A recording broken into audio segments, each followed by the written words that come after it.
வணக்கம். நான் உங்கள் தோழி. விளையாட்டாய் இலக்கணம். முந்தைய வகுப்பில் சொல் மற்றும் சொல்லின் வகைகள் பற்றி பார்த்தோம். இப்போது பெயர்ச்சொல்லின் வகைகள் பற்றி பார்ப்போமா? பெயர்ச்சொல்லின் வகைகள் 6. அவை பொருட்பெயர், இடப்பெயர், காலப்பெயர், சினைப்பெயர், பண்புப்பெயர், தொழிற்பெயர் ஆகும். பொருட்பெயர் பொருளை குறிக்கும் பெயர் பொருட்பெயர். எடுத்துக்காட்டு: மரம். இடப்பெயர் இடத்தை குறிக்கும் பெயர் இடப்பெயர். எடுத்துக்காட்டு: மதுரை. காலப்பெயர் காலத்தை குறிக்கும் பெயர் காலப்பெயர். எடுத்துக்காட்டு: காலை.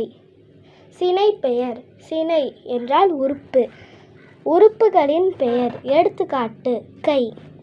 பண்பு பெயர் பண்பை குறிக்கும் பெயர் பண்பு பெயர் அல்லது குணப்பெயர். எடுத்துக்காட்டு: வடிவம். தொழிற்பெயர் தொழிலை குறிக்கும் பெயர். எடுத்துக்காட்டு: ஆசிரியர்.